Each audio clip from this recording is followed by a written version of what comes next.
onde Deus pede o filho amado em sacrifício. Mas eu achei isso muito duro durante muito tempo. Mas quando eu entendi que isso era o último passo de uma aliança que tinha sido iniciada, capítulo 15, 16, que Deus fez com Abraão, eu entendi que esse era o último passo de formação e que Deus estava pedindo isso, era um símbolo do filho dele que ele entregaria naquele mesmo monte, séculos depois, milênios. Eu entendi que aquilo nos trazia alegria e que aquilo não era Deus tomando, mas era mais uma provisão milagrosa e a maior de todas que Deus fez para conosco. E naquele momento diz, depois dessas coisas, sim, porque a aliança estava completa, faltava esse último passo, a entrega do filho. Abraão sobe para entregar o seu filho no Monte Moriá, que vem a ser a mesma cadeia montanhosa onde Jesus subiu no Monte do Calvário para ser crucificado. E Isaac sobe com a madeira nas costas, assim como Jesus subiu com sua cruz. E nós entendemos ali essa aliança sendo completa entre Deus e o homem. Mas eu quero dizer para vocês que quando chega lá em cima do monte, Abraão se apronta e se prepara para sacrificar Isaac, assim como estava definido por Deus, mas que Abraão naquele momento ouve uma voz e Deus poupa seu filho. E na realidade Deus não estava tomando de Isaac, estava levando Isaac em seu coração a completar uma obra. Escuta só, gente, Deus sonda nossos corações. Não é exatamente o que nós fazemos que vai agradar a Deus ou desagradar a Deus, mas são os nossos corações, nossas motivações, nossas intenções dentro do nosso espírito. Naquele momento Deus diz, agora eu sei que tu me amas. Você compreende isso, cara? Que muitas coisas que Deus nos chama a fazer, na realidade, Ele não está nos tomando, Ele não quer um desempenho magnífico nosso, mas Ele quer uma disposição de coração para que Ele nos use a fazer aquilo, para que Ele nos leve a completar aquele trabalho. Mas no coração de Deus, escuta isso, quando Abraão desce daquele monte, presta bastante atenção, nunca mais nesse capítulo 22 você ouve o nome de Isaac. Porque nesse momento, no coração de Deus, Isaac estava morto e tinha sido sacrificado. Assim como está escrito em Hebreus capítulo 11, na Galeria da Fé, no verso 19, você vai encontrar assim.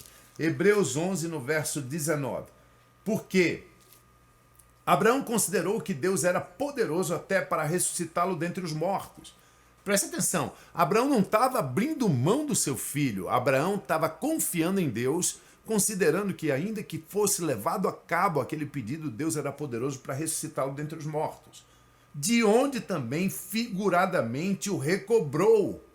Você consegue entender que pela fé no coração de Deus, Isaac estava morto. Então no capítulo 22 de Gênesis, depois que eles descem do monte, você não ouve mais falar no nome de Isaac em nenhum lugar.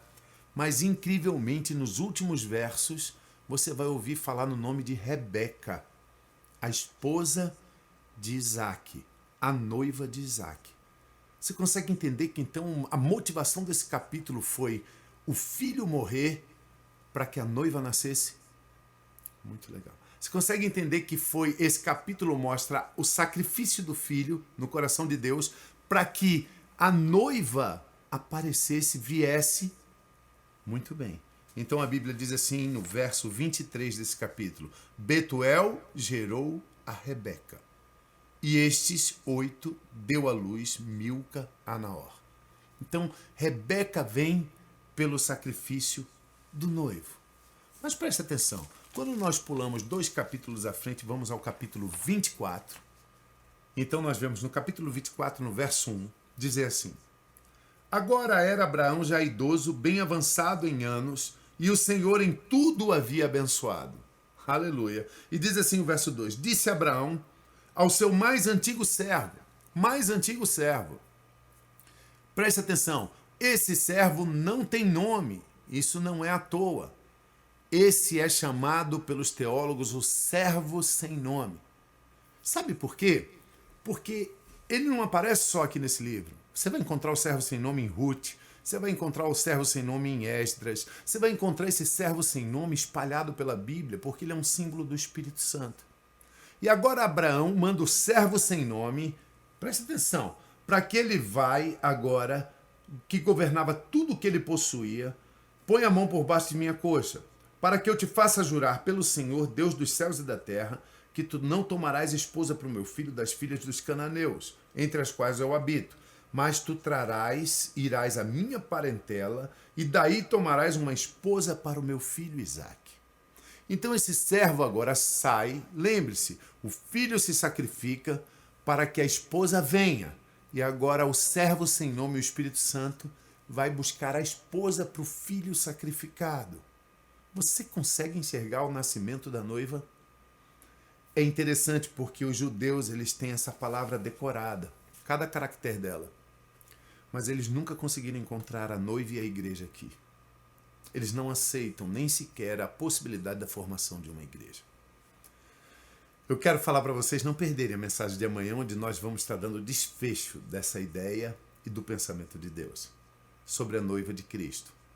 Amém? Fiquem com Deus. Inscrevam-se aí no nosso canal para que essa mensagem vá mais longe. Que Deus abençoe tua vida e até amanhã com o desfecho desse raciocínio. Fiquem com Deus.